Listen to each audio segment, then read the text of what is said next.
व्याख्यामुद्रां करसरसिजैः पुस्तकं शङ्खचक्रे बिभ्रद्भिन्नस्फटिकरुचिरे पुण्डरीके निषण्णः अम्लानश्रीरमृतविशुधेरंशुभिप्लावयन् मामाविर्भूयात् अनघमहिमा मानसे वागधीशः नमस्ते प्राणेश प्रणतविभवायामनिमगाः नमस्वामिन् रामप्रियतम हनुमन् गुरुगुण नमस्तुभ्यं भीमप्रबलतमकृष्णेष्टभगवन् नमः श्रीमन्मध्व प्रदिश सुदृशन्नो जय जय श्रीगुरुभ्यो नमः नारायणं सुरगुरुं जगदेकनाथं भक्तप्रियं सकललोकनमस्कृतं च त्रैगुण्यवर्जितमजं विभुमाद्यमीशं वन्दे भवग्नम् अमरासुरसिद्धवन्द्यं नारायणं नमस्कृत्य नरं चैव नरोत्तमं देवीं सरस्वतीं व्यासं ततो जयमुदीरये. ವೇದವ್ಯಾಸುರ ಮಹಾಭಾರತದ ಚಿಂತಕರಿಗೆ ವಂದನೆಗಳು. ಶಾಂತಿ ಪರ್ವದ 458ನೆಯ ಪ್ರವಚನ. ಯಾಜ್ಞವಲ್ಕ್ಯರ ಮಾತುಗಳು, ವಿಶೇಷವಾಗಿ ಅವರೆಡೆಗೆ ಬಂದಿರುವ ವಿಶ್ವಾವಸು ಗಂಧರ್ವರಾಜ ಕೇಳಿದ ಪ್ರಶ್ನೆಗಳು. ಅದರಲ್ಲಿ ಮುಖ್ಯವಾಗಿ 25ನೆಯ ತತ್ವದೆಡೆಗೆ ಗಮನ ಕೊಟ್ಟಿದ್ದು, ಅದರ ಬಗ್ಗೆಯೂ ಸೂಕ್ಷ್ಮವಾಗಿ ಚಿಂತನೆಯನ್ನು ಕೊಟ್ಟವರು ಸ್ವಲ್ಪ ವಿಭಿನ್ನವಾದ ಚಿಂತನೆಯನ್ನು ನೀಡುತ್ತಾರೆ. ಜೊತೆಯಲ್ಲಿ ಅವನ 24 ಪ್ರಶ್ನೆಗಳಿಗೂ ಸುಲಭವಾಗಿ ಉತ್ತರವನ್ನು ನೀಡುತ್ತಾರೆ. ಹೀಗೆ ಯಾಜ್ಞವಲ್ಕ್ಯರು ತನ್ನ ನೆಲೆಯಲ್ಲಿ ನಿಂತು ಚಿಂತನೆ ಮಾಡುತ್ತಿರುವ ಜನಕನಿಗೆ ತನ್ನ ಪರಿಚಯವನ್ನು ಹೇಳುವಾಗ, ಅಂದರೆ ತನ್ನ ನಡೆದ ಘಟನೆಯನ್ನು ಉಲ್ಲೇಖ ಮಾಡುವಾಗ ಹೇಳಿಬಿಟ್ಟದ್ದು. ಹೀಗೆ ಯಾಜ್ಞವಲ್ಕ್ಯರ ಬಗ್ಗೆ ಭೀಷ್ಮರು ಧರ್ಮರಾಜನಿಗೆ ಸಂದೇಶ ನೀಡಿದರು. ಆತ ವಿಶ್ವ, ಅವಿಶ್ವ, ಅವ್ಯಕ್ತ, ಪುರುಷ, ವಿದ್ಯೆ, ಅವಿದ್ಯೆ, ಜ್ಞ, ಅಜ್ಞ, ಹೀಗೆಲ್ಲ ವೇದ್ಯ, ಅವೇದ್ಯ, ಚಲ, ಅಚಲ, ತಪಸ್ಸು, ಅತಪಸ್ಸು, ಇವೆಲ್ಲ ಏನು ಅಂತ ಕೇಳಿಕೊಂಡಿದ್ದಾನೆ. ಇವೆಲ್ಲ ಸಹಜವಾಗಿ ಹೇಳುವುದಾಗಿದ್ದರೂ ಪ್ರಕೃತಿ ಮತ್ತು ಪುರುಷನ ಬಗ್ಗೆ ತಿಳಿಸಿದ್ದು ಅಂತ ಅವರು ಸೂಕ್ಷ್ಮವಾಗಿ ಹೇಳುತ್ತಾರೆ. ವಿಶ್ವಂ ಅವ್ಯಕ್ತಮಿತ್ಯುಕ್ತಂ ಅವಿಶ್ವ ನಿಷ್ಕಲಸ್ತತ ಅಂತ.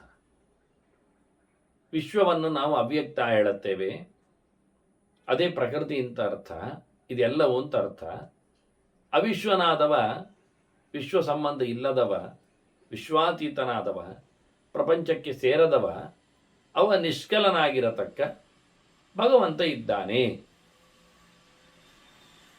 ಈ ರೀತಿಯಾಗಿ ಚಿಂತನೆಯನ್ನು ಅವ್ಯಕ್ತ ಶಬ್ದದಿಂದಲೂ ನಿಷ್ಕಲ ಶಬ್ದದಿಂದಲೂ ಈ ಪ್ರಕೃತಿ ಪುರುಷರನ್ನು ಗುರುತಿಸ್ತಾನೆ.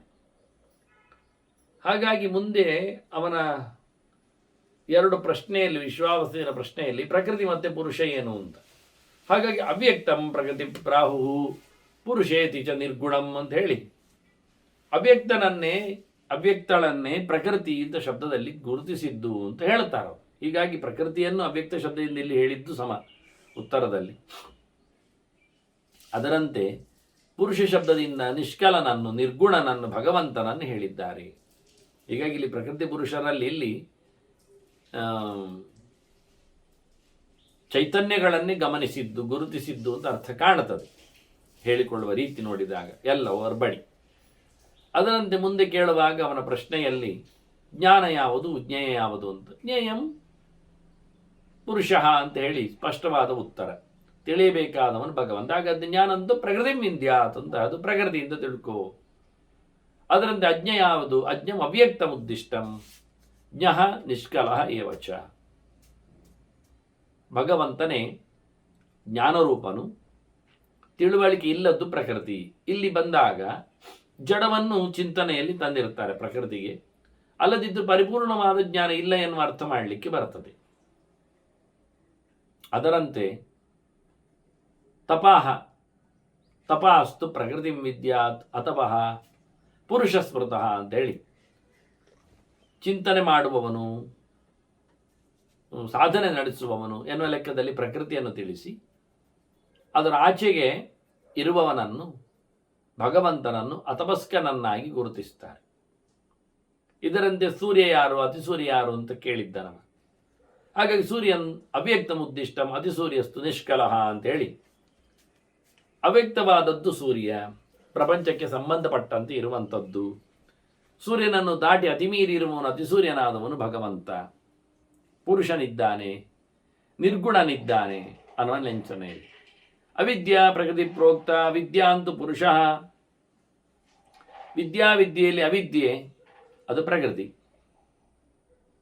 ವಿದ್ಯಾ ಅದು ಭಗವಂತ, ಬಿಡುಗಡೆಯನ್ನು ಕೊಡುವವ. ಹಾಗೆ ವೇದ್ಯದಲ್ಲಿ ಚಿಂತನೆ ಮಾಡಿದರೆ ಅವೇದ್ಯವಾದದ್ದು ಪ್ರಕೃತಿ. ಆನಂತರ ವೇದ್ಯನು ಪುರುಷನಿದ್ದಾನೆ. ಎಲ್ಲರಿಂದಲೂ ತಿಳಿಯಬೇಕಾದವನು ಅದು ಭಗವಂತ, ಎಲ್ಲವೂ ತಿಳಿಸಿಕೊಡುವುದು ದೇವರನ್ನು. ಪ್ರಕೃತಿ ಅದು ವೇದನ ಯೋಗ್ಯ ಅಲ್ಲ, ತಿಳಿಬೇಕಾದರ ಸಂಗತಿ ಇಲ್ಲ, ಅದರಲ್ಲಿ ತಿಳಿಯಲಾಗದು ಎನ್ನುವ ನೆಲೆಯಲ್ಲಿ ಅಲ್ಲದು, ತಿಳಿಯಬೇಕಾದ್ದಲ್ಲ ಎನ್ನುವ ಚಿಂತನೆ. ಹಾಗೆ ಚಲ ಪ್ರಕೃತಿ ಉದ್ದಿಷ್ಟ ಅಚಲಸ್ತು ಅಚಲ ಪುರುಷ ಸ್ಮೃತಃ ಅಂತ ಚಲಾಚಲವನ್ನು ಪ್ರಶ್ನಿಸಿಕೊಂಡಾಗ ಚಲ ಎನ್ನುವುದು ಪ್ರಕೃತಿಯಾಗ್ತದೆ, ಅಚಲ ಎನ್ನುವುದು ಭಗವಂತನಾಗ್ತಾನೆ. ಹೀಗೆ ಚಿಂತನೆಯನ್ನು ಕೊಡುತ್ತಾ ಕ್ಷಯಾಕ್ಷಯಗಳ ಬಗ್ಗೆ ಬಂದಾಗ ಗುಣಕ್ಷಯ ಅಥವಾ ಕ್ಷಯ ಅಂತೇಳಿ ಪ್ರಕೃತಿಯನ್ನು ಗುಣಕ್ಷಯ ಆದ್ದರಿಂದ ಪ್ರಕೃತಿಯನ್ನು ಕ್ಷಯ ಅಂತ ಕರೀತಾರೆ. ಭಗವಂತನನ್ನು ಅಕ್ಷಯ ಅಂತ ಹೇಳುತ್ತಾರೆ. ಅದರಂತೆ ಅಜ ಧ್ರುವದ ಬಗ್ಗೆ ಕೇಳಿದಾಗಲೂ ಇಬ್ಬರನ್ನೂ ಅಜವು ಅಂತ ಕರೀತಾರೆ. ಅಜೌ ಉಭೌ ಪ್ರೋಕ್ತವು ಅಂತ. ಆದರೂ ಯಾಕೆಂದ್ರೆ ಅಜಾಮೇಕಾಂ ಲೋಹಿತ ಶುಕ್ಲ ಕೃಷ್ಣಾಂ ಅಂತ ಹೇಳಿ ಬಕ್ವಿ ಪ್ರಜಾಂ ಜನಯಂತೀಂ ಸ್ವರೂಪಾಂ ಹೇಳಿ ಪ್ರಕೃತಿಯನ್ನು ಅಜ ಅಂತ ಕರೆದಿದ್ದಾರೆ. ಆದರೆ ಅದು ಬಣ್ಣದ ಜೊತೆಯಲ್ಲಿ ಹುಟ್ಟಿ ಬರೋದ್ರಿಂದ ಅದು ಹುಟ್ಟುವುದಿಲ್ಲ ಆದರೂ ಹುಡ್ತದೆ ಅಂತ ಹೇಳಿದ್ರೆ ಹುಡ್ತದೆ ತಾನೇ.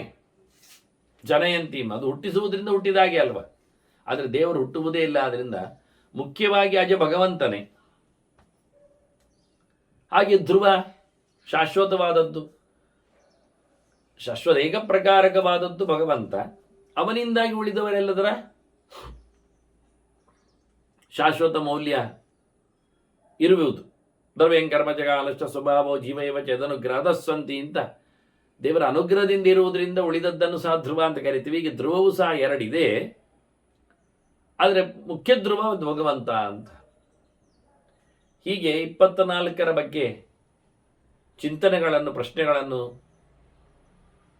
ಸೂಕ್ಷ್ಮವಾಗಿ ತಿಳಿಸಿಕೊಟ್ಟು 25ರೆಡೆಗೆ ಬಹಳ ಹೆಚ್ಚಿನ ಒತ್ತು ಕೊಟ್ಟು ಚಿಂತನೆಯನ್ನು ಮಾಡಿದ್ದಾನೆ. ಇಲ್ಲಿ ತಿಳಿಯಬೇಕಾದ ಸಂಗತಿ ಸ್ವಲ್ಪ ತಾತ್ವಿಕವಾಗಿ ಪ್ರತ್ಯೇಕವಾಗಿ ಬಂದಿದೆ ಯಾಜ್ಞವಲ್ಕ್ಯರಲ್ಲಿ. ಅದು ಮುಂದೆ ಹೇಳುತ್ತೇನೆ. 25 ಡಿಕೋಡ್ ಮಾಡುವಾಗ ಇಲ್ಲಿ ತಿಳಿಯಬೇಕಾದ ಸಂಗತಿ ಭಗವಂತನ ಬಗ್ಗೆ ಹೇಳಿಕ್ಕೆ ಹೋಗಿ ತಿಳಿಯಲಿರುವ ಶಾಸ್ತ್ರಗಳ ಬಗ್ಗೆ ಒಂದು ಮಾತನ್ನು, ಯಾಕೆಂದ್ರೆ ತನ್ನ ಶಾಸ್ತ್ರವು ಒಂದು ಮೋಕ್ಷ ಶಾಸ್ತ್ರ ಅಂತ ಹೇಳುವ ಮೂಲಕ ಭಗವದಿಚ್ಚರವನ್ನು ಸಂಪಾದನೆ ಮಾಡುವಲ್ಲಿ ಸಾರ್ಥಕವಾಗಿದೆ ಅಂತ ಹೇಳುವಲ್ಲಿ ಚತುರ್ಥಿ, ಇದು ವಿದ್ಯೆ ಅಂತ ಹೇಳ್ತಾ, ಸಾಂಪ್ರದಾಯಿಕಿ ಅಂತ ಹೇಳ್ತಾ ಯಾಜ್ಞವಲ್ಕ್ಯ ಅದರ ಬಗ್ಗೆ ಉದಾತ್ತತೆಯನ್ನು ತೋರಿಸಿಕೊಟ್ಟಾಗ ವೇದಗಳ ಸ್ವರೂಪಗಳು ಏನು ಕೇಳಿದರೆ ಎಲ್ಲೂ ಒಂದೇ ಪ್ರಕಾರ ಭಗವಂತನೆಡೆಗೆ ನಮ್ಮನ್ನು ತೆರಳಿಸುವಂಥದ್ದು, ದೇವರ ದರ್ಶನ ಯೋಗ್ಯವಾಗುವಂಥದ್ದೇ ವೇದಗಳ ತಾತ್ಪರ್ಯ. ಏಕಾಂತ ದರ್ಶನ ವೇದಾಹ ಸರ್ವೇ,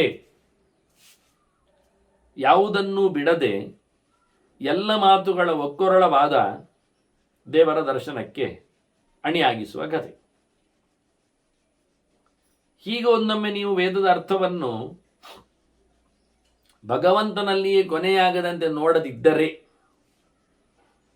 ವೇದಾರ್ಥಮ್ಯೇನ ಜಾನಂತಿ ವೇದ್ಯಂ ಗಂಧರ್ವ ಸತ್ತಮ ಜಾಯಂತೆ ಚ ಮ್ರಿಯಂತೆ ಚ ಯಸ್ಮಿನ್ ನೇತೆ ಯತಶ್ಚ್ಯುತಾಃ. ವೇದದ ಪರಮ ಮುಖ್ಯಾರ್ಥನನ್ನಾಗಿ ಭಗವಂತನನ್ನು ಯಾರು ತಿಳಿಯುವುದಿಲ್ಲ, ತಿಳಿಯಬೇಕಾದವನನ್ನೇ ತಿಳಿಯದ ಮೂಲಕ ಅವರು ಮತ್ತೆ ಹುಡ್ತಾರೆ, ಮತ್ತೆ ಸಾಯ್ತಾರೆ ಈ ನೆಲದಲ್ಲಿ. ಯಾಕೆಂದರೆ ದೇವರಿಂದ ಕೈಬಿಟ್ಟವರು ಅನ್ನಿಸ್ತಾರೆ ಅವರು. ವೇದ ಬಾಕಿಯರು ಆಗ್ತಾರೆ ಅಂತಾರೆ.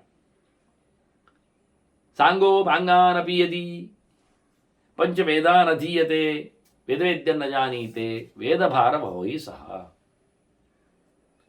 ಇದನ್ನು ಯಾಸ್ಕನು ವೇದಾರ್ಥ ಬರೆಯುವಲ್ಲಿ ಗುರುತಿಸಿದ್ದಾನೆ. ಕೇವಲಂ ಭಾರವಹ ಅಂತ ಹೇಳುತ್ತಾ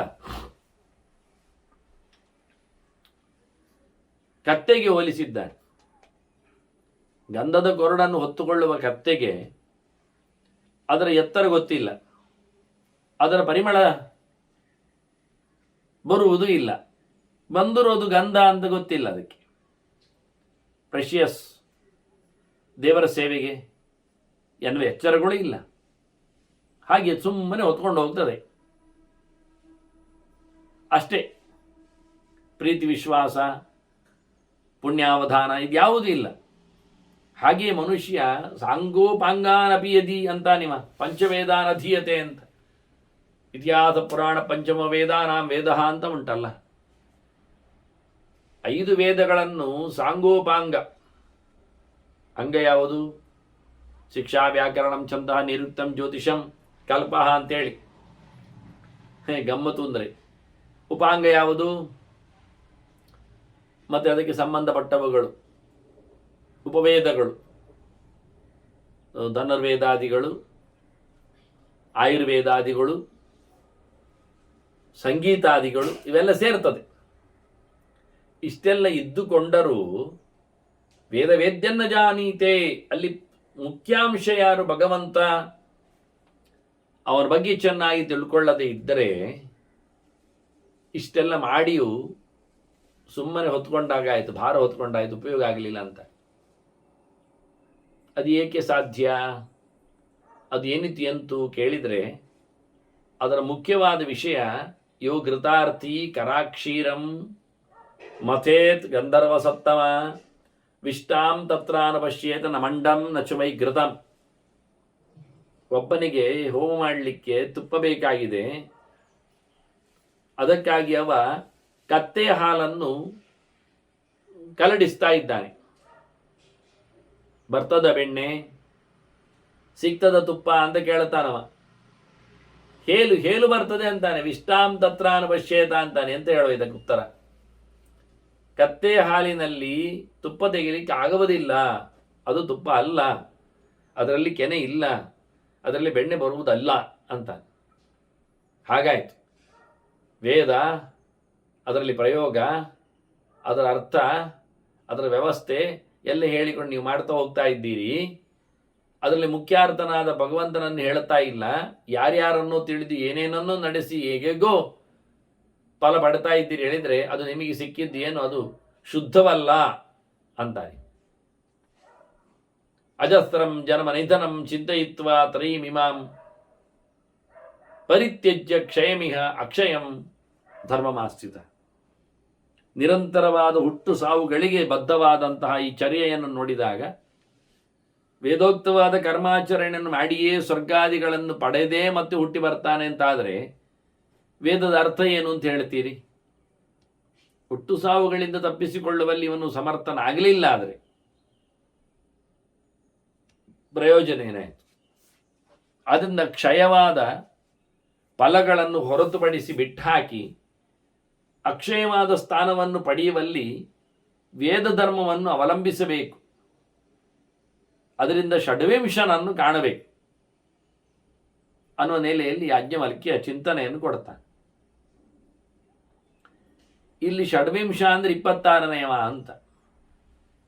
ಇಲ್ಲಿ ಪ್ರಕರಣದಲ್ಲಿ ಇವತ್ತಿನ ನಾವು ಚಿಂತನೆಯಲ್ಲಿ 26ನೇವನ ಬಗ್ಗೆ ಕೆಲವು ಮಾತುಗಳನ್ನು ಕೇಳುತ್ತೇವೆ.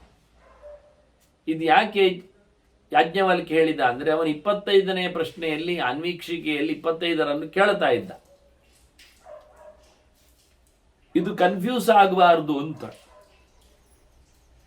ಲೋಕದಲ್ಲಿರತಕ್ಕಂಥ ತತ್ವಗಳು 24,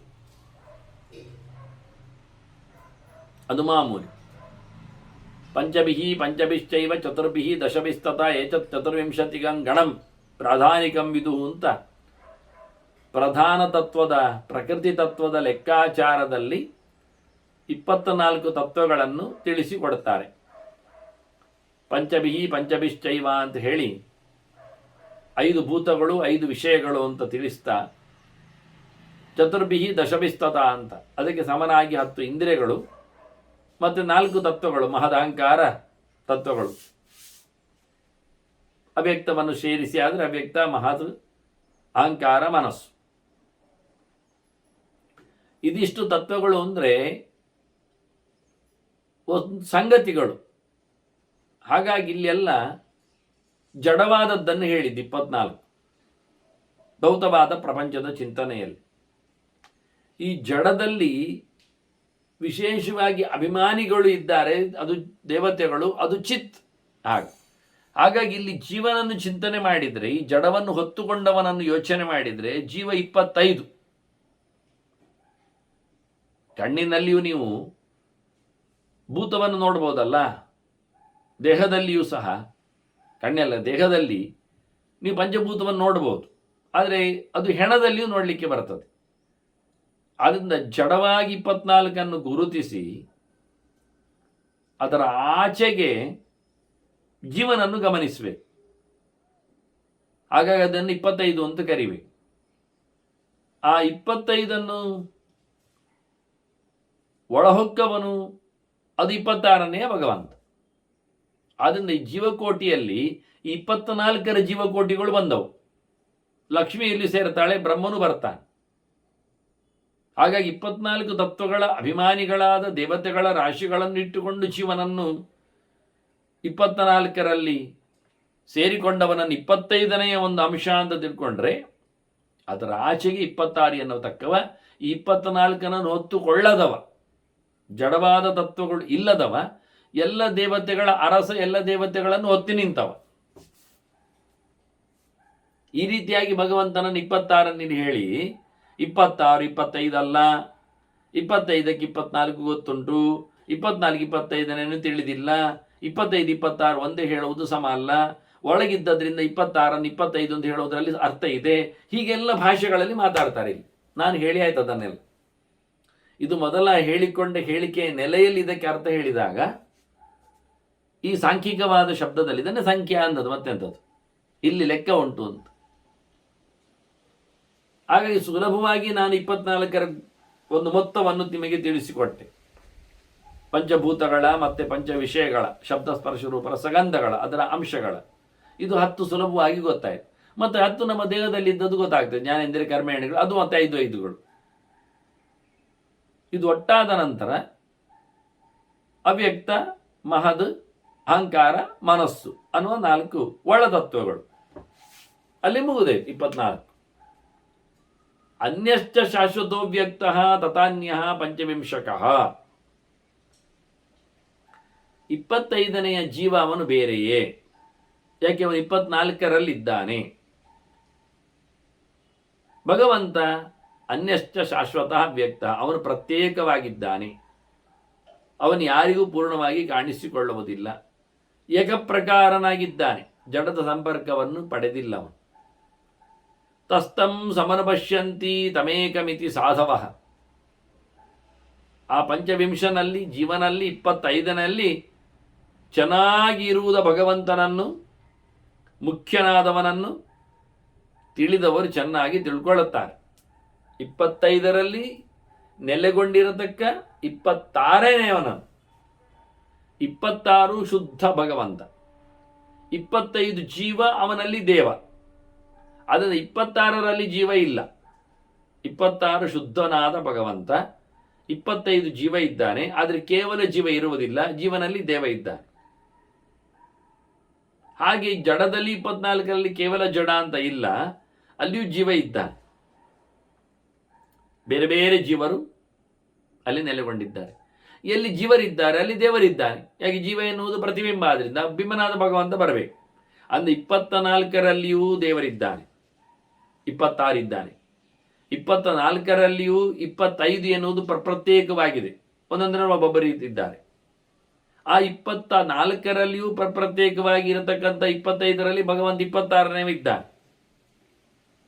ಕೇವಲ ಜಡದಿಂದ ಮುಕ್ತವಾದ ಜೀವ ಎನ್ನತಕ್ಕಂಥ ಸಂಗತಿಗಳು ಮೋಕ್ಷದಲ್ಲಿ ಇರ್ಲಿಕ್ಕೆ ಹೋಗಿ ಆ ಮುಕ್ತ ಜೀವರಲ್ಲಿಯೂ 25ರಲ್ಲಿ ಭಗವಂತ 26ನೇ ಇದ್ದಾನೆ. ಅಲ್ಲಿ 24 ಇಲ್ಲ, ಜಡ ಇಲ್ಲ. ಹಾಗೆಯೇ ಭಗವಂತ 26ವ ಶುದ್ಧನಾಗಿ ಪ್ರತ್ಯೇಕನಾಗಿದ್ದಾನೆ, ಅಲ್ಲಿ ಜೀವ ಇಲ್ಲ 25, ಜಡ ಅಂತ ಇಲ್ಲವೇ ಇಲ್ಲ 24. ಹೀಗೆ ಷಡ್ವಿಂಶನ ಬಗ್ಗೆ ಬಹಳ ಚೆನ್ನಾಗಿ ತಿಳ್ಕೊಳ್ಳಿಕ್ಕೆ ಉಂಟು. ತೇನೈತನ್ ಅಭಿನಂದಂತಿ ಪಂಚವಿಂಶಕಮಚ್ಯುತಂ. ಆದ್ದರಿಂದಲೇ 25ನೆಯ ಜೀವನನ್ನು ಸಹಜವಾಗಿಯೇ ತಿಳಿದವರು ಅಚ್ಯುತ ತತ್ವ ಅಂತ ಹೇಳುವುದಿಲ್ಲ, ಅದು ಚ್ಯುತವನ್ನು ಗೊಳ್ಳುತ್ತದೆ. ಜೀವ 24 ಬಿಡುತ್ತಾನೆ, 26 ಸೇರುತ್ತಾನೆ, ಜಡದ್ದರ ಮಿಶ್ರಣದಲ್ಲಿ ಸೇರಿಕೊಂಡು ನಾನು ಇಲ್ಲೇ ಇದ್ದೇನೆ ಅಂತ, ಪ್ರಕೃತಿಯಲ್ಲೇ ಇದ್ದೇನೆ ಅಂತ ತಿಳ್ಕೊಳ್ಳುತ್ತಾನೆ. ಹಾಗಾಗಿ ಅವನನ್ನು 25ರ ಜೀವನನ್ನು ಅಚ್ಯುತ ತತ್ವ ಅಂತ ಹೇಳಿ ಯಾರು ಹೇಳುವುದಿಲ್ಲ, ಪರಮಾತ್ಮ ಅಂತ ಹೇಳುವುದಿಲ್ಲ ಅವನು. ಯಾಕೆ ಕೇಳಿದರೆ ಜನ್ಮ ಮೃತ್ಯು ಭಯಾತ್, ಅವನು ಹುಟ್ಟು ಸಾವುಗಳಿಗೆ ಬೀಳ್ತಾ ಇದ್ದಾನೆ, ಮತ್ತೆ ಚ್ಯುತಿ ಆಗದೆ ಇರುವುದು ಹೇಗೆ? ಅವನು ಅಚ್ಯುತ ಹೇಗೆ ಹೇಳು? ಅವನು ದೇವರು ಅಲ್ಲ, 25 ದೇವರಲ್ಲ, 24 ಇರುವವನು, ಜಡದ ಸಂಪರ್ಕಕ್ಕೆ ಒಳಗಾದವನು, ತತ್ವಗಳಲ್ಲಿ ನೆಲೆಗೊಂಡವನು. ಅವನಲ್ಲಿ ಭಗವಂತ ಇದ್ದಾನೆ ಸಮ, ಆದರೆ ಅವನು ಜಡವನ್ನು ಬಿಟ್ಟಿಲ್ಲ. ಆದ್ದರಿಂದ ಅವನಿಗೆ ಜಡವಾದ ದೇಹದ ಹುಟ್ಟು ಸಾವುಗಳು ಸಂಪರ್ಕಕ್ಕೆ ಬಂದಿವೆ. ಆದ್ದರಿಂದ ಯೋಗಿಗಳು, ಯೋಗಜ್ಞಾನಿಗಳು, ಚೆನ್ನಾಗಿ ತಿಳುವಳಿಕೆ ತುಂಬಿದವರು, ಸಾಂಖ್ಯರು, ಇವರು ಭಗವಂತನ ದೊಡ್ಡತನವನ್ನು ಚೆನ್ನಾಗಿ ಅರಿತವರು, ಅವರಿದನ್ನು ಒಂದೇ ಅಂತ ಹೇಳುವುದಿಲ್ಲ, ಅದನ್ನು ಒಪ್ಪುವುದಿಲ್ಲವರು. ಜೀವನನ್ನು ದೇವರು ಅಂತ ಹೇಳುವುದಿಲ್ಲ. ಜನ್ಮವೃತ್ತಿ ಭಯಾತ್ ಯೋಗಾ ಸಾಂಖ್ಯಾಶ್ಚ ಪರಮೈಷಿಣಃ. ಭಗವಂತನ ಪಾರಮ್ಯದ ಚಿಂತನೆಯಲ್ಲಿ ನೆಲೆಗೊಂಡವರು ಈ ಜೀವನಲ್ಲಿ ದೇವರು ತುಂಬಿಕೊಂಡಿದ್ದರು, ದೇವನನ್ನೇ ಜೀವ, ಜೀವನನ್ನೇ ದೇವ ಅಂತ ಹೇಳುವುದಿಲ್ಲ. ಆಗ ವಿಶ್ವಾವಸು ಗಂಧರ್ವ ರಾಜ ಅವನು ಯಾಜ್ಞವಲ್ಕ್ಯರಲ್ಲಿ ಮತ್ತೆ ಕೇಳ್ತಾರೆ, ಯಾಜ್ಞವಲ್ಕ್ಯರೇ, ನಾನು ಬಹಳ ಹಿಂದಿನ ಜನರಲ್ಲಿ ಬಹಳ ಕೇಳಿಕೊಂಡಿದ್ದೇನೆ. ಇತ್ತ ಜೈಗೀಷವ್ಯರಾಗಲಿ, ಅಸಿತ, ದೇವಲ, ಪರಾಶರ, ಅವನ ಮೊಮ್ಮಗನಾಗಿ ಬಂದ ಮತ್ತೆ ಶುಕಾಚಾರ್ಯ, ಮತ್ತವನ ಕಾಲದಲ್ಲಿನ ಗೌತಮ ಋಷಿಗಳು, ಮತ್ತೆ ಸಾಂಖ್ಯದ ಕಪಿಲ, ಪಂಚಶಿಖ, ಆಸುರಿ ಆ ಪರಂಪರೆಯವರು, ಆರ್ಷ್ಟಿಷೇಣ, ಮತ್ತೆ ಆರ್ಷ್ಟಿಷೇಣ ಆಶ್ರಮಕ್ಕೆಲ್ಲ ಪಾಂಡವರು ಹೋದ ಕತೆ ಬರುತ್ತೆ, ಗರ್ಗ, ಶುಕ್ರಾಚಾರ್ಯರಾಗಲಿ, ವಾರ್ಷಗಣ್ಯ ಅಂತ ಒಬ್ಬ ಹೊಸ ಹೆಸರದು ಋಷಿಗಳ ಸಮೂಹದಲ್ಲಿ, ವಾರ್ಷಗಣ್ಯ ಅಂತ, ವೃಷಗಣ್ಯನ ಮಗನಿರಬಹುದು, ಕಶ್ಯಪ, ನಾರದ, ಮುಂದೆ ಪುಲಸ್ತ್ಯರು, ಅಷ್ಟೇನು ರುದ್ರದೇವರು, ವಿಶ್ವರೂಪ, ಇವರೆಲ್ಲ ಹೇಳಿಕೊಟ್ಟದ್ದೆಲ್ಲ ನಾನು ಕೇಳಿದ್ದೇನೆ. ಮತ್ತೆಷ್ಟೋ ದೇವತೆಗಳು ಮಾತಾಡಿದ್ದಾರೆ. ದೈವತೇಭ್ಯ ಪಿತೃಭ್ಯಶ್ಚ ದೈತ್ಯೇಯಭ್ಯ ತತಸ್ತತಃ. ನಾನು ಕೆಲವು ದೈತ್ಯರಿಂದಲೂ ಪಾಠ ಕೇಳಿದ್ದೇನೆ. ದೈತ್ಯರಲ್ಲಿ ಪಾಠ ಹೇಳಲಿಕ್ಕೆ ಆಗುವುದಿಲ್ಲ, ಪ್ರಹ್ಲಾದ, ಬಲಿ ಇವರೆಲ್ಲ ಬಹಳಷ್ಟು ಕೇಳಿಕೊಂಡವರೇ. ಅದರಿಂದ ನಾನು ಪಿತೃಗಳಿಂದಲೂ, ಅಂದರೆ ಪಿತೃಗಳು ಮಾತಾಡ್ತಾರೆ, ಪಾಠ ಹೇಳ್ತಾರೆ ಅಂತ ಅರ್ಥ ಆಯಿತು. ದೇವತೆಗಳಿಂದ, ಪಿತೃಗಳಿಂದ, ಜೊತೆಯಲ್ಲಿ ನಾನು ದೈತ್ಯರಿಂದಲೂ ಸಹ ತಿಳ್ಕೊಂಡಿದ್ದೇನೆ ಅಂತಾನೆ ಗಂಧರ್ವ. ಅಂದರೆ ಅವರೂ ಸಹ ಪಾಠ ಕೇಳುವುದು, ಮಾತಾಡುವುದು ಉಂಟು ಅಂತಾಯ್ತು. ನಾನು ಹೇಳಲಿಕ್ಕೆ ಹೊರಟದ್ದಾಗಿ ದೇವಲೋಕದಲ್ಲಿಯೂ ಪಿತೃಲೋಕದಲ್ಲಿಯೂ ಪಾಠ ಪ್ರವಚನಗಳಿಗೆ ಅವಕಾಶಗಳು ಇವೆ. ಅವರೇನು ಮಾಡ್ತಾರೆ ಎನ್ನುವುದು ವಿಷಯ ಅಲ್ಲ. ಅವರು ಪರಸ್ಪರ ಮಾತಾಡಿಕೊಳ್ತಾರೆ, ಪ್ರಶ್ನೆ ಮಾಡ್ತಾರೆ, ಚಿಂತನೆ ಮಾಡ್ತಾರೆ, ಪ್ರಮಾಣಗಳನ್ನು ಪ್ರತಿಷ್ಠೆ ಮಾಡ್ತಾರೆ. ಇದೆಲ್ಲ ನಮಗೆ ಈ ಗೆರೆಗಳು ದೇವಲೋಕದಲ್ಲಿ ಕಥೆಯನ್ನು ಹೇಳ್ತವೆ. ಅದರಿಂದ ದೈವತೇಭ್ಯ ಪಿತೃಭ್ಯಶ್ಚ ದೈತೇಯಭ್ಯ ತತಸ್ತತಃ, ಅಲ್ಲಲ್ಲಿ ಎಲ್ಲರಿಂದಲೂ ನಾನು ಕೇಳಿದ್ದೇನೆ. ಪ್ರಾಪ್ತಮೇತನ ಮಯಾ ಕೃಷ್ಣಂ ವೇದ್ಯಂ ನಿತ್ಯಂ ವದಂತ್ಯುತ. ಯಾರು ನಿತ್ಯವೂ ತಿಳಿಯಬೇಕಾದವನು ಅಂತ ದೇವರನ್ನು 26ನೇವನನ್ನು ಹೇಳ್ತಾರೋ, ಸಮಸ್ತ ಶಾಸ್ತ್ರಗಳಿಂದ ತಿಳಿಯಬೇಕಾದ ಮಹಾಜ್ಞೇಯನಾದ ನಾರಾಯಣ ಬಗ್ಗೆ ಹೇಳ್ತಾರೋ, ಅದನ್ನು ನಾನು ಅಲ್ಲಲ್ಲಲ್ಲಲ್ಲಿ ಎಲ್ಲರಿಂದಲೂ ಕೇಳಿದ್ದೇನೆ ಅಂತ ಶುರು ಮಾಡಿದೆವ. ನೋಡಿ, ಕಮ್ಮಿ ಇದ್ದಾನ? ಒಬ್ಬ ಗಂಧರ್ವನಾದರೂ ಎಷ್ಟು ಎತ್ತರದಲ್ಲಿ ಅವನ ಚಿಂತನೆಗಳು ಬರ್ತಾ ಇವೆ. ನೀನೀಗ ನನಗೆ ಬಹಳ ಜೋರು ಅಂತ ಕಾಣ್ತದೆ ಅಂತಾನವ. ಭವಾನ್ ಪ್ರಬರ್ಹ ಶಾಸ್ತ್ರಾಣಾಂ ಪ್ರಗಲ್ಭಶ್ಚಾತಿ ಬುದ್ಧಿಮಾನ್. ನೋಡಿ, ದೇವತೆಗಳು ಗಂಧರ್ವರು ಇವರೆಲ್ಲ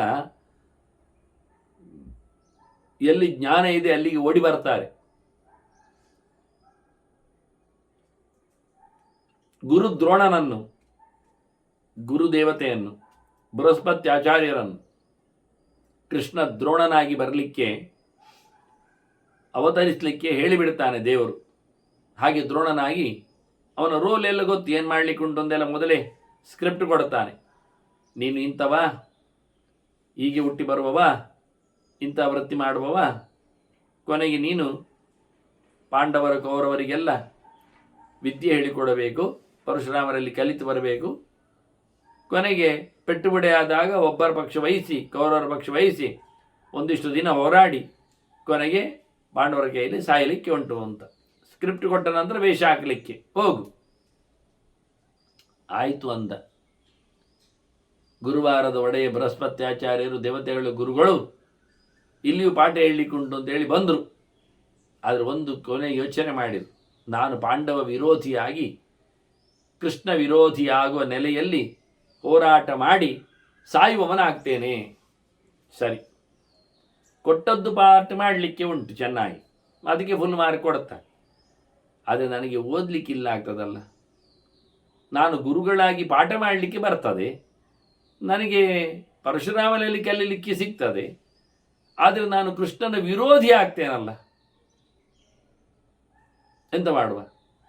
ಯೋಚನೆ ಮಾಡಿ ಮತ್ತೊಂದು ಪಾರ್ಟಿ ಬೇಕು ಅಂತ ಕೇಳಿ, ಅದು ಸುಮಾರು ಜನರು ಹುಟ್ಟುವ ಜಾಗ ಉಂಟಲ್ಲ, ಅದು ಯಾದವರು, ಅಲ್ಲಿ ಬನ್ನಿ. ಸರಿ, ಅಲ್ಲಿ ಯಾದವರಲ್ಲಿ ಉದ್ಧವನಾಗಿ ಬಂದು ಕೃಷ್ಣನ ಜೊತೆಯಲ್ಲಿ ಪಾಠ ಕೇಳಿ ಇಲ್ಲಿ ಹೊಡೆದಾಟದಲ್ಲಿ ಯಾದವರಲ್ಲಿಯೂ ಸೇರಿಕೊಳ್ಳದೆ ಕೊನೆಗೆ ಬದರಿಗೆ ಹೋಗಿ ಅಲ್ಲಿ ಕೃಷ್ಣ ಹೇಳಿಕೊಟ್ಟದ್ದನ್ನೆಲ್ಲ ಜನರಿಗೆ ಪಸರಿಸಿ ಮೈತ್ರೇಯನಿಗೆಲ್ಲ ಹೇಳಿಕೊಟ್ಟಿಯಲ್ಲ, ಅವನೊಟ್ಟಿಗೆ ಕೇಳಿ ತಿಳಿದು ಎಲ್ಲ ಮುಂದೆ ಭಾರಿ ಅದ್ದೂರಿಯಾಗಿ ಮೈತ್ರೇಯರು ಅಂದರೆ ಅವರ ಜೊತೆಯಲ್ಲಿ ಚಿಂತನೆ ಮಾಡಿದ್ದಕ್ಕೆ ಮೈತ್ರೇಯರು ವಿದುರನಿಗೆ ಹೇಳಿಬಿಟ್ಟು ವಿದುರ ಪಾಂಡವರಿಗೆಲ್ಲ ತಿಳಿಸಿಕೊಡುವಾಗೆಲ್ಲ ಹೀಗೆ ಬಹಳ ವಿಶಿಷ್ಟವಾಗಿ ದೇವತೆಗಳು ಸಿಕ್ಕಲ್ಲಿ ತಿಳ್ಕೊಳ್ಳಿಕ್ಕೆ ಕಷ್ಟಪಡ್ತಾರೆ, ಬರ್ತಾರೆ.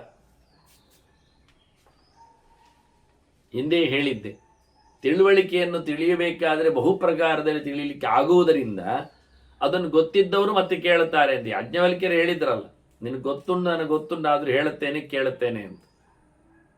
ಹಾಗೆ ಈ ವಿಶ್ವಾವಸು ಬಹಳ ಚೆನ್ನಾಗಿ ಯಾಜ್ಞವಲ್ಕ್ಯರಲ್ಲಿ ಹೇಳಿದ, ನೀವು ಭಾರಿ ತಿಳ್ಕೊಂಡವರು ಅಂತಾನೆ. ಭವಾನ್ ಪ್ರಬರ್ಹ ಶಾಸ್ತ್ರಾಣ, ಈಗ ತಾನೇ ಸೂರ್ಯನಿಂದ ಕೇಳಿ ಬಂದವರು, ಹಾಗಾಗಿ ಬ್ರಾಹ್ಮಣವನ್ನು ತಂದವರು, ನಮಗೆ ಪಾಠ ಮಾಡಿ ಅಂತ. ನೋಡಿ, ಸಿಕ್ಕಿದ ತಕ್ಷಣ ಜನ ಮುತ್ತಿಗೆ ಹಾಕಿ ಆಯಿತು. ಹಿಂದಿನವರಿಗೆಲ್ಲ ಸೊತ್ತು ಬೇಡ, ವಿಷಯ ಬೇಕು ದೇವರ ಬಗ್ಗೆ. ಅದನ್ನ ತಿಳುವಳಿಕೆಯನ್ನು ಪಡೀಲಿಕ್ಕೆ ಇವರು ಶಾಸ್ತ್ರ ಮಾಡಿದವರತ್ತೆ ಬಂದು ಬಿಟ್ಟರೆ ಸುಲಭ ಆಯ್ತಲ್ಲ.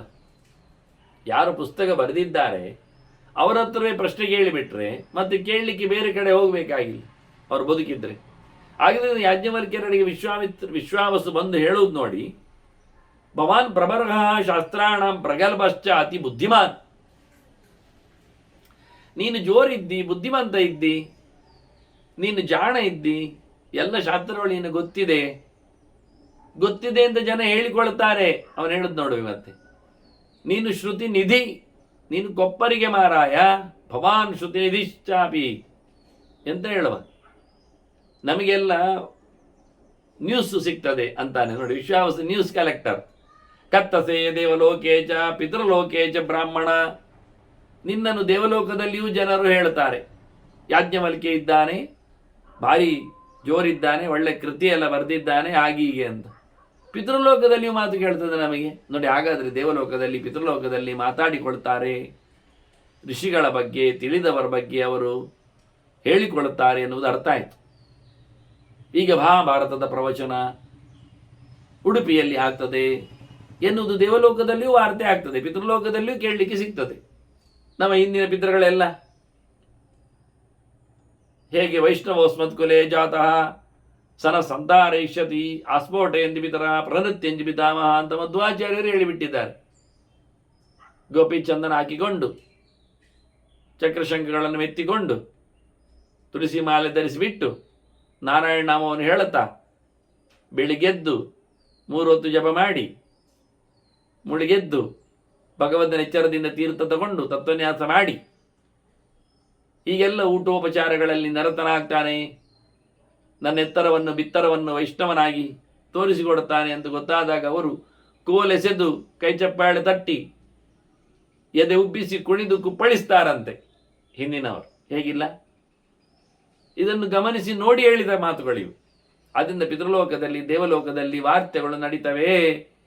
ಅವರು ನೆನಪಿಸಿಕೊಳ್ಳುತ್ತಾರೆ, ಹೇಳುತ್ತಾರೆ. ಕಥೆಯ ಮಾಧ್ಯಮದಲ್ಲಿ ಅದನ್ನು ಹೆಣಿತಾರಂತೆ. ಕಥೆ ಅಂದರೆ ಆಗರ್ಥ, ಒದರುವುದಲ್ಲ, ಬೊಗಳುವುದಲ್ಲ. ಮತ್ತೆ ಕಥೆಯ ಮಾಧ್ಯಮದಲ್ಲಿ ಅವರನ್ನು ಸೇರಿಸಿ ಬಿಡ್ತಾರೆ, ಕಥೆಯಾಗ್ತಾರವು. ಬಹಳ ಅದ್ಭುತ ಅಲ್ವಾ? ಅಂದ್ರೆ ರೆಕಾರ್ಡೆಡ್ ಅಂತ ಅರ್ಥ ಅವರ ಹೆಸರು, ನಾಮಗಳು. ಇಂಥವರು ಹೀಗೆ ಹೀಗೆ ಅಂತ. ಎಂತ ಅದ್ಭುತ! ಹಾಗಾಗಿ ದೇವಲೋಕದಲ್ಲಿ ಪಿತೃಲೋಕದಲ್ಲಿ ನಿನ್ನ ನಾಮಸ್ಮರಣೆ ಆಗ್ತದೆ ಅಂತಾನವ. ಅವರ ಕಥೆಗಳಲ್ಲಿ ನೀನು ನೆನಪಿಗೆ ಬರ್ತೀಯ. ಮಹರ್ಷಯ ದೊಡ್ಡ ದೊಡ್ಡ ಋಷಿಗಳು ಬೇರೆ ಹೇಳಿಕೊಳ್ತಾರೆ. ಮಾರಾಯ, ಸೂರ್ಯನೇ ಹೇಳಿದ್ನಲ್ಲ ನಮಗೆಲ್ಲ, ನನ್ನ ಶಿಷ್ಯ ಅವನು ನಾನು ಹೇಳಿಬಿಟ್ಟಿದ್ದೇನೆ, ಭಾರಿ ಹೊಸ ಚಿಂತನೆಗಳನ್ನು ಮಾಡಿದ್ದಾನೆ ಅಂತ ಹೇಳಿ. ಹಾಗಾಗಿ ನೀನು ನನಗೆ ಹೇಳಬೇಕು, ನಿಸ್ಸಂದಿಗ್ಧಂ ಪ್ರಬುದ್ಧಸ್ತ್ವಂ ಬುದ್ಧಿಮಾನಃ ಚರಾಚರಂ. ಗ್ಯಾರಂಟಿ ನೀನು ಸಂಶಯ ಇಲ್ಲದೆ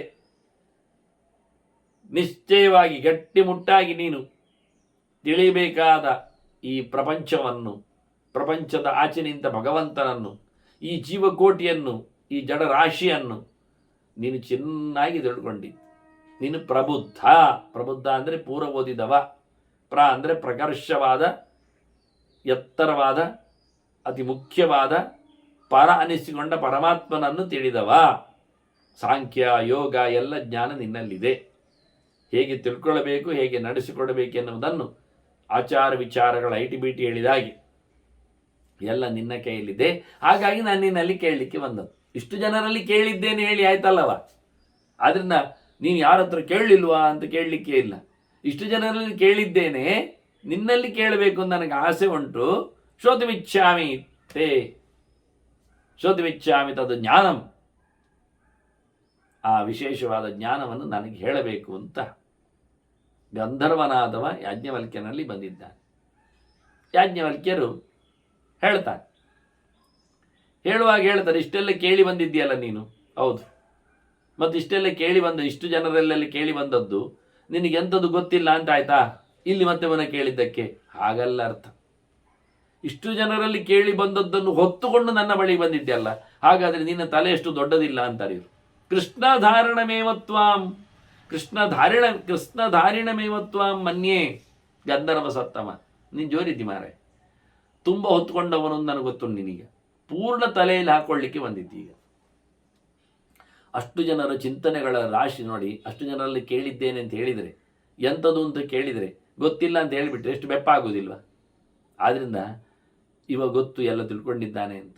ಅಷ್ಟು ಜನರಲ್ಲಿ ಕೇಳಿದ್ದೇನೆ ಅಂದರೆ ಎಷ್ಟು ದೊಡ್ಡ ಮನುಷ್ಯ ಆಯಿತು. ನನಗೆ ಗೊತ್ತಾಯಿತು ಮಾರಾಯ, ನೀನು ಪೂರ್ಣ ಹೊತ್ತವ ಅಂತ ನನಗೆ ಗೊತ್ತಾಗಿದೆ. ಹೇಳತ್ತೆ ಬುದ್ಧಿಮಾನೋ ಹಿ ಪ್ರಕೃತಿಂ ಬುದ್ಧ್ಯತೆ ಪಂಚವಿಂಶಕ. ಬುದ್ಧಿಮಾನೋ ಹಿ ಪ್ರಕೃತಿಂ ಬುದ್ಧ್ಯತೆ ಪಂಚವಿಂಶಕ. ತಿಳಿಯುವ ಒಬ್ಬ ಪಂಚವಿಂಶಕ ಜೀವ ಇದ್ದಾನಲ್ಲ, ಆ ಜೀವ ಜಗತ್ತನ್ನು, ಜಡವನ್ನು ತಿಳ್ಕೊಳ್ಳುತ್ತಾನೆ. ಜಡ ಪ್ರಕೃತಿಯನ್ನು ಜೀವ ತಿಳ್ಕೊಳ್ಳುತ್ತಾನೆ. ಯಾಕೆ? ಜೀವನಿಗೆ ತಿಳ್ಕೊಳ್ಳಿಕ್ಕೆ ಬರ್ತದೆ. ತಿಳಿಲಿಕ್ಕೆ ಹೊರಟವ ಜಡವನ್ನು ತಿಳ್ಕೊಳ್ಳುತ್ತಾನೆ. ನತು ಬುದ್ಧ್ಯತಿ. ವಾಸ್ತವವಾಗಿ ಪ್ರಕೃತಿಗೆ ಗೊತ್ತಾಗ್ತದೆ, ಜಡಕ್ಕೆ ಇಲ್ಲ. ಆದ್ರಿಂದ ಪಂಚವಿಂಶ ಅದು ಜೀವ. ಆದ್ದರಿಂದ ಪ್ರಕೃತಿ ಪಂಚವಿಂಶಕಂ ನತು ಬುದ್ಧ್ಯತಿ.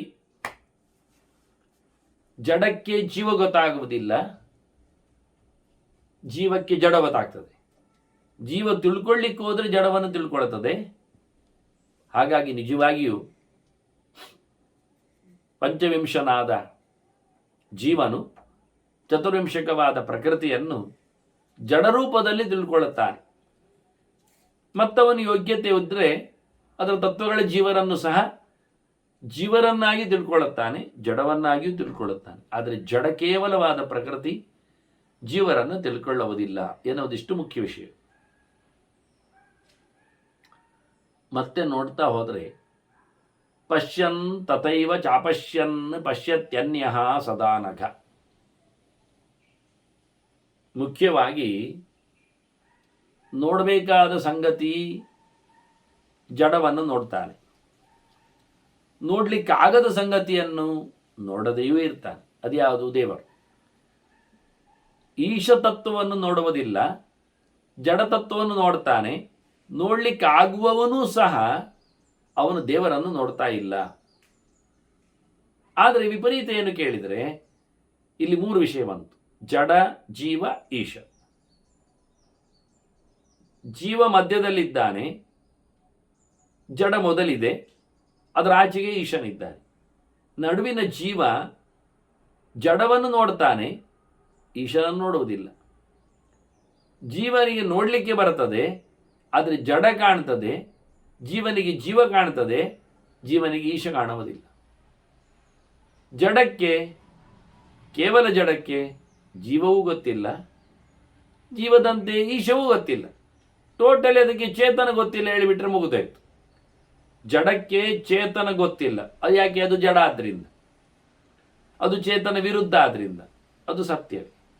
ಆದರೆ ಚೇತನಕ್ಕೆ ಚೇತನ ಗೊತ್ತುಂಟು, ಅಚೇತನ ಗೊತ್ತುಂಟು. ಚೇತನಕ್ಕೆ ಚೇತನ ಯಾವುದು ಗೊತ್ತುಂಟು? ಜೀವ. ಚೇತನಕ್ಕೆ ಜಡ ಯಾವುದು ಗೊತ್ತುಂಟು? ಪ್ರಕೃತಿ. ಆದರೆ ಚೇತನಕ್ಕೆ ಚೇತನ ಗೊತ್ತುಂಟು, ಚೇತನಕ್ಕೆ ಚೇತನ ಗೊತ್ತಿಲ್ಲ. ಹಾಗೆ ಹೇಳಿದರೆ ಚೇತನಕ್ಕೆ ಚೇತನ ಗೊತ್ತಿರುವುದು ಸಾಮಾನ್ಯವಾದ ಜೀವಕ್ಕೆ ಜೀವ, ಆದರೆ ಪರಮಚೇತನಾದ ಚೇತನಾನಾಮಾದ ಪರಮಾತ್ಮ ಗೊತ್ತಿಲ್ಲ, ಈಶ ಗೊತ್ತಿಲ್ಲ. ಹಾಗೆ ಜೀವಕ್ಕೆ ಜೀವ ಗೊತ್ತಿದೆ, ಜೀವಕ್ಕೆ ಜಡ ಗೊತ್ತಿದೆ, ಜೀವಕ್ಕೆ ದೇವರು ಗೊತ್ತಿಲ್ಲ. ತಿಳಿಯುವ ಜೀವಕ್ಕೆ ಹೇಳಿದ್ದು. ಈಗ ಈಶನ ವಿಷಯಕ್ಕೆ ಬಂದರೆ, ಈಶನಿಗೆ ಜಡವೂ ಗೊತ್ತುಂಟು, ಜೀವವೂ ಗೊತ್ತುಂಟು. ಮತ್ತು ಈಶನಿಗೆ ಈಶ ಗೊತ್ತುಂಟು ಹೇಳಲಿಕ್ಕೆ ಈಶನಿಗೆ ಈಶ ಎನ್ನುವುದು ಒಂದಿಲ್ಲ, ಈಶೋಬ್ಬನೇ ಇರು ಅಂದ ಪರಮಾತ್ಮನಿಗೆ ಅದನ್ನೇ ನಾವು ಷಡ್ವಿಂಶ ಹೇಳಿದ್ವಿ. ಅದನ್ನೇನಾಯ್ತು? ಈಗ ಷಡ್ವಿಂಶನಾದ ಭಗವಂತ ಷಡ್ವಿಂಶ ಪಂಚವಿಂಶಂಚ ಚತುರ್ವಿಂಶಂಚ ಪಶ್ಯತಿ. 26ನೆಯ ದೇವರು 25ನೆಯ ಜೀವನನ್ನು 24ರ ಪ್ರಕೃತಿಯನ್ನು ಚೆನ್ನಾಗಿ ತಿಳಿದಿದ್ದಾನೆ. ನತು ಪಶ್ಯತಿ ಪಶ್ಯಂಸ್ತು ಎಷ್ಟೇನ ಮನು ಪಶ್ಯತಿ. ಇವ ನೋಡಿದ್ದಾನೆ ಎನ್ನುವುದು ಇವನಿಗೆ ಗೊತ್ತಿಲ್ಲ. ಗಮ್ಮತ್ತಂದ್ರೆ ಹಾಗೆ ನೋಡಿ, ಜೀವ ಜಡವನ್ನು ನೋಡ್ತಾನೆ, ಜೀವ ಜೀವನನ್ನು ನೋಡ್ತಾನೆ, ಆದರೆ ಜೀವ ದೇವನನ್ನು ನೋಡುವುದಿಲ್ಲ. ಅದು ಸರಿ. ದೇವರು ಜೀವನನ್ನು ನೋಡ್ತಾನೆ, ದೇವರು ಜಡವನ್ನು ನೋಡ್ತಾನೆ, ಆದರೆ ಜಡಕ್ಕೆ ದೇವರು ನೋಡಿದ ಗೊತ್ತಿಲ್ಲ. ಗೊತ್ತಿಲ್ಲ ಸತ್ಯ, ಅದು ಯಾಕೆ? ಜಡ. ಆದ್ರಿಂದ ನಾನು ಬಂಡೆಯನ್ನು ನೋಡ್ತೇನೆ ಸಮ, ಬಂಡೆ ನನ್ನನ್ನು ನೋಡ್ತದ? ಇಲ್ಲ. ನಾನು ಬಂಡೆಯನ್ನು ನೋಡಿದ್ದೇನೆ, ಬಂಡೆಗೆ ನಾನು ನೋಡಿದ್ದೇನೆ ಗೊತ್ತುಂಟ? ಇಲ್ಲ. ಯಾಕೆಂದ್ರೆ ಅದು ಬಂಡೆ, ಅದು ಗೊತ್ತಿಲ್ಲ. ನಾನು ಕೆಲವೊಮ್ಮೆ ಮರೆಯಲ್ಲಿ ನಿಂತು, ಮರೆಯಲ್ಲಿ ಏನು, ನೆಲದಲ್ಲೇ ನಿಂತು ಮರದ ತುದಿಯಲ್ಲಿದ್ದ ಗೋಸುಂಬೆಯನ್ನು ನೋಡ್ತೇನೆ, ಆದರೆ ಗೋಸುಂಬೆ ನನ್ನನ್ನು ನೋಡುವುದಿಲ್ಲ. ಅದು ಗೋಸುಂಬೆ, ಅದು ಯಾವುದೋ ಒಂದು ನೊಣವನ್ನು ನೋಡ್ತಾ ಇರ್ತದೆ, ಆಗ ಅದನ್ನು ಹಿಡಿಬೇಕು ಅಂತ. ಈಗೇನಾಯಿತು? ನಾನು ಗೋಸುಂಬೆಯನ್ನು ನೋಡಿದ್ರು ಗೋಸುಂಬೆ ನನ್ನನ್ನು ನೋಡಿಲ್ಲ. ಹಾಗೆ ಈಶ ದೇವರು ಜಡವನ್ನು ನೋಡ್ತಾನೆ, ಜೀವವನ್ನು ನೋಡ್ತಾನೆ. ಜಡ ದೇವರನ್ನು ನೋಡುವುದಿಲ್ಲ ಎನ್ನುವುದರಲ್ಲಿ ತಪ್ಪಿಲ್ಲ, ಆದರೆ ಜೀವನು ದೇವರನ್ನು ನೋಡ್ತಾ ಇಲ್ಲ. ನತು ಪಶ್ಯತಿ ಪಶ್ಯಂಸ್ತು ಎಷ್ಟೈನ ಮನಪಶ್ಯತಿ. ಯಾವತ್ತೂ ನೋಡುತ್ತಿರುವ ದೇವರನ್ನು ಜೀವನು ಒಮ್ಮೆಯೂ ನೋಡುವುದಿಲ್ಲ ಚೆನ್ನಾಗಿ. ಇದವನ ಸೋಲ್. ಪಂಚವಿಂಶ ಅಭಿಮನ್ಯೇತ. ಇನ್ನೊಂದು ಗಮ್ಮತ್ತು ಕೇಳಿದರೆ ನಾಣ್ಯಸ್ತಿ ಪರತೋಮಮ. ಇನ್ನು ಈಗ ಈ ಗೋಸುಂಬೆಗೆ ಏನು ಗೊತ್ತುಂಟ? ನಾನು ನೋಡ್ತಾ ಇದ್ದೇನೆ ಎಂದು ಗೊತ್ತಿಲ್ಲ. ಯಾಕೆಂದ್ರೆ ಅದು ತನಗಿಂತ ಇನ್ನೊಂದು ಇಲ್ಲ ಅಂತ ತಿಳ್ಕೊಂಡ್ಬಿಟ್ಟಿದೆ. ಅದೊಂದು ಗಮ್ಮತ್ತು, ಅದೊಂದು ವಿಚಿತ್ರ. ಹೀಗೂ ಒಂದು ಇರ್ತದೆ. ಅದರ ಪ್ರಪಂಚ ಅಷ್ಟೇ. ಈ ಕೂಪ ಮಂಡೋಗದ ಹಾಗೆ ಬಾವಿಯೊಳಗಿದ್ದ ಕಪ್ಪೆಗೆ ಮಗದೊಂದು ಕಪ್ಪೆ ಮೆಲ್ಲ ಹೇಳುತ್ತದೆ ದಡದಲ್ಲಿ ಕೂತು, ಕಪೆ ನಿನಗಿಷ್ಟೇ ಗೊತ್ತಿರುವುದು ನೀರಿನ ತಾಣ, ನಾನು ಆಚೆ ಹೋಗಿ ಸಮುದ್ರದಿಂದ ಬಂದಿದ್ದೇನೆ, ಅದು ಭಯಂಕರ ನೀರಿನ ರಾಶಿ, ಆದರೆ ಸ್ವಲ್ಪ ಬೇರೆ ರುಚಿ ಇರ್ತದೆ ಅಷ್ಟೇ ಹೇಳ್ತದೆ. ಇದು ಒಪ್ಪುವುದೇ ಇಲ್ಲ, ನಿಮಗೆ ಮಂಡೆ ಸಮಯ ಇಲ್ಲ, ಹಾಗೊಂದು ಉಂಟಾ ಅಂತ ಹೇಳ್ತದೆ. ಎಂತ ಮಾಡುವ, ಅದಕ್ಕೆ ಗೂಬಮಂಡು ಕೇಳುದು, ಇದರ ಆಚೆಗೆ ದೊಡ್ಡದೇ ಗೊತ್ತಿಲ್ಲ ಅದಕ್ಕೆ. ಹಾಗೆ ಈ ಜೀವನಿಗೆ ನಿರಂತರ ನೋಡುತ್ತಿರುವ ದೇವರ ಬಗ್ಗೆ ಗೊತ್ತೇ ಇಲ್ಲ. ಯಾಕೆ? ಇವನು ಆಚೆ ನೋಡಲೇ ಇಲ್ಲ, ಇವನಿಗೆ ಗೊತ್ತೇ ಇಲ್ಲ, ನೋಡಲಿಕ್ಕೆ ಬರುವುದೇ ಇಲ್ಲ. ಆದ್ರಿಂದ ಏನು ತಿಳ್ಕೊಂಡ, ಈ 25ರ ಜೀವ ಇದ್ದಾನಲ್ಲ, ನಾನೇ ದೇವರು ತಿಳ್ಕೊಂಬಿಟ್ಟ. ನಿಜವಾಗ ವಾಸ್ತವ ಏನು ಗೊತ್ತುಂಟ, ಜೀವನಲ್ಲಿ ದೇವರಿದ್ದಾರೆ, ಆದರೆ ಜೀವನಿಗೆ ಅದು ಗೊತ್ತಿಲ್ಲ. ದೇವರಿಗೆ ಅದು ಗೊತ್ತುಂಟು, ಆದರೆ ಜೀವ ಏನು ಮಾಡ್ತಾನೆ, ನಾನೇ ದೇವರು ತಿಳ್ಕೊಂಬಿಟ್ಟ. ಪಂಚವಿಂಶ ಅಭಿಮನ್ಯೇತ ನಾನ್ಯೋಸ್ತಿ ಪರತೋ ಮಮ, ನನಗಿಂತ ಮಿಗಿಲಿಲ್ಲ ಅಂತ ತಿಳ್ಕೊಂಡ. ಇದು ಶುದ್ಧ ಡೋಯ್. ನ ಚತುರ್ವಿಂಶಕೋ ಗ್ರಾಹ್ಯ ಮನುಜೈ ಜ್ಞಾನದರ್ಶಿವಿ. ಜಡ ಯಾರಿಗೂ ಗೊತ್ತಾಗುವುದಿಲ್ಲ ಹೇಳುವುದು ಬೇಡ. ತಿಳ್ಕೊಂಡವರಿಗೆ, ಜೀವರಿಗೆ ಜಡದ ಪರಿಚಯ ಆಗ್ತದೆ, 24ಗಳದ್ದು ಪರಿಚಯ ಆಗ್ತದೆ. ಜ್ಞಾನ ಬೇಕು. ಹಾಗೆಯೇ ತಿಳ್ಕೊಳ್ಳಿಕ್ಕೆ ಶುರು ಮಾಡಿದರೆ ಜಡ ವಿಲಕ್ಷಣನಾದ, ಜಡಾಂತರ್ಯಾಮಿಯಾದ, ಜೀವ ವಿಲಕ್ಷಣನಾದ, ಜೀವಾಂತರ್ಯಾಮಿಯಾದ ಈಶನು ಪರಿಚಯಕ್ಕೆ ಸಿಗ್ತಾನೆ. ಮೀನು ಮತ್ಸ್ಯೋದಕ ಮನ್ವೇತಿ, ಮೀನು ನೀರಿನಲ್ಲಿ ತಿರುಗ್ತಾ ಇರ್ತದೆ, ನೀರಲ್ಲೇ ಇರ್ತದೆ, ನೀರಿಗಿಂತ ತಾನು ಬೇರೆ ಎಂದು ಗೊತ್ತಿರ್ತದೆ, ಆದರೆ ನೀರನ್ನು ತನ್ನಲ್ಲೇ ಹಾಕಿಕೊಳ್ಳುತ್ತದೆ, ಬೇರೆ ದಾರಿ ಇಲ್ಲ ಅದಕ್ಕೆ. ಹಾಗೆ ಜೀವ ಜಡದಲ್ಲೇ ಇದ್ದಾನೆ, ಈ ಪ್ರಕೃತಿಯಲ್ಲೇ ಬಿದ್ದಿದ್ದಾನೆ. ಹಾಗಾಗಿ ಸಸ್ನೇಹ ಸಹವಾಸಾಚ ಸಾಭಿಮಾನಾಚ ನಿತ್ಯಶಃ. ಮೀನಿಗೆ ನೀರು ಅಂದರೆ ನೀರೇ, ನೀರಿಲ್ಲದೆ ಬೇರೆ ಇಲ್ಲ, ಒಟ್ಟಿರುವುದು ಕತೆ. ನೀರು ಮೀನು, ಮೀನು ನೀರು, ಒಟ್ಟು ಒಟ್ಟು ಇರುವುದು. ಹಾಗಾಗಿ ಅದು ಹಾಗೆ ತಿಳ್ಕೊಂಡಿದೆ, ನೀರಿಗೆ ಮೀನು ಬೇಕು, ಮೀನಿಗೆ ನೀರು ಬೇಕು ಅಂತ ತಿಳ್ಕೊಂಡಿದೆ. ಅದರ ಆಚೆ ಗೊತ್ತಿಲ್ಲ ಅದಕ್ಕೆ. ಮೀನಿಲ್ಲದೆಯೂ ನೀರು ಇರ್ತದೆ ಅದಕ್ಕೆ ಗೊತ್ತುಂಟ, ನೀರಿಲ್ಲದೆ ಮೀನು ಇರ್ತದೆ ಅನ್ನೋದು ಅದಕ್ಕೆ ಗೊತ್ತಿಲ್ಲವೋ? ಈಗ ಹಾಗೆ ಹಾಗೆ ಅದಕ್ಕೆ ಗೊತ್ತಿಲ್ಲ. ನೀರು ಇಲ್ಲದೆ ತಾನಿರ್ಲಿಕ್ಕೆ ಆಗುವುದೇ ಇಲ್ಲ, ಆದ್ರಿಂದ ನೀರಿಗೂ ತಾನಿಲ್ಲದೆ ಆಗುವುದಿಲ್ಲ ಅಂತ ಮಾಡಿಕೊಂಡಿದೆ. ಏನು ಮಾಡೋದು? ಅಭಿಮಾನ. ಹಾಗೆ ಜೀವನಿಗೆ ಈ ದೇಹದ ಮೇಲಿನ ಅಭಿಮಾನ, ಜಡದೊಟ್ಟಿಗಿದ್ದಾನೆ. ತಾನೇ ಕೆಲವೊಮ್ಮೆ ದೇಹವನ್ನೇ ದೇವರು ಅಂತಾನೆ, ದೇವರನ್ನೇ ಜೀವ ಅಂತಾನೆ, ಜೀವರನ್ನೇ ದೇವರು ಅಂತಾನೆ, ಯಾವ್ಯಾವುದೋ ಏನೇನು. ಸಸ್ನೇಹ ಸಾಭಿಮಾನಾಚ ಸಹವಾಸಾಚ, ಇದೆಲ್ಲ 3 ಪ್ರಕಾರ. ದೇಹದ ಮೇಲೆ ಅಭಿಮಾನ, ಅದರಿಂದ ದೇಹವೇ ತಾನು ತಿಳ್ಕೊಳ್ಳೋದು.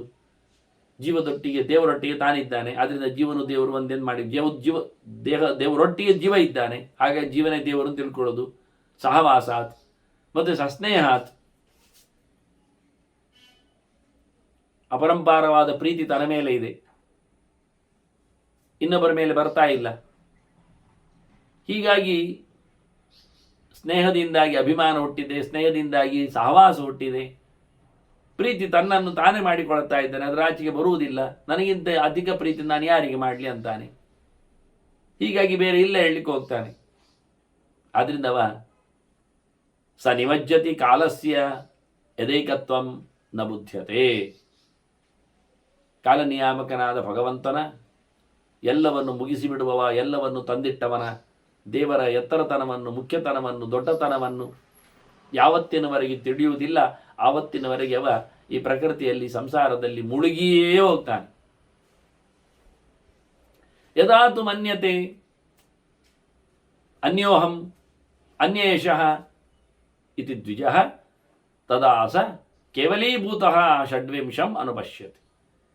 ಯಾವಾಗ ನಾನು ಬೇರೆ, ದೇವರು ಬೇರೆ, ನಾನು ಬೇರೆ, ದೇಹ ಬೇರೆ ಅನ್ನುವುದನ್ನು ಯಾವಾಗ ಕಲಿತಾನೆ, ನಾನು ಬೇರೆ, ಇತರ ಜೀವರು ತತ್ವಗಳು ಬೇರೆ ಎನ್ನುವುದು ಯಾವಾಗ ನೋಡ್ತಾನೆ ಚೆನ್ನಾಗಿ ಶಾಸ್ತ್ರದ ಮುಖದಲ್ಲಿ, ಆಗವನು ಶುದ್ಧಾತ್ಮನಾಗಿ ಮೋಕ್ಷಕ್ಕೆ ರೆಡಿ ಆಗ್ತಾನೆ.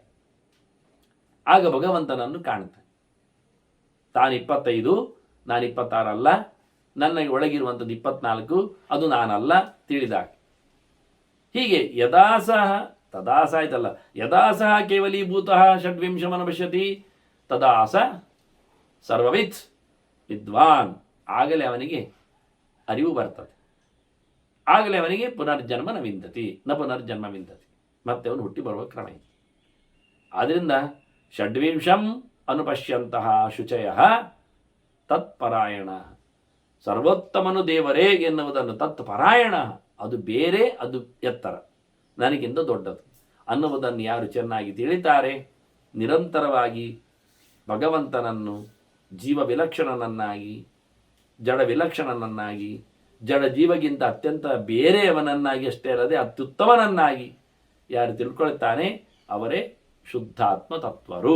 ವಾಸ್ತವವಾಗಿ ಶುದ್ಧ ಶುಚಿಯಾದ ಚಿಂತನೆ ಉಳ್ಳವರು ಅಂತ ಅರ್ಥ ಅಂತ ಹೇಳಿ ಬಹಳ ಸುಂದರವಾದ ಭಗವಂತನ ಎಚ್ಚರವನ್ನು ನಾನು ತುಂಬ ಸುಲಭವಾಗಿ ಇದನ್ನು ತಿಳಿಸಿಕೊಟ್ಟಿದ್ದೇನೆ. ಅದೆಷ್ಟು ಸುಲಭವಾದ ಪ್ರಮೇಯಗಳ ಹಾಗೆ ಇಲ್ಲ. ಹಾಗಾಗಿ ಅದನ್ನು ಆದಷ್ಟು ಸುಲಲಿತವಾದ ಭಾಷೆಯಲ್ಲಿ ಅದರ ಚಿಂತನೆಯನ್ನು ಯಾಜ್ಞವಲ್ಕ್ಯರ ಸ್ಮೃತಿಯನ್ನು ತಿಳಿಸಿದ್ದೇನೆ. ಇನ್ನಷ್ಟು ಯಾಜ್ಞವಲ್ಕ್ಯರ ಕೆಲವು ಮಾತುಗಳೊಂದಿಗೆ ಗಂಧರ್ವನ ಅನುಭೂತಿಯ ಜೊತೆಯಲ್ಲಿ ನಾವು ಚಿಂತನೆಯನ್ನು ನಡೆಸುವ ವಂದನೆಗಳೊಂದಿಗೆ ಶ್ರೀಕೃಷ್ಣ ನಾರಾಯಣ ನಾರಾಯಣ ನಾರಾಯಣ.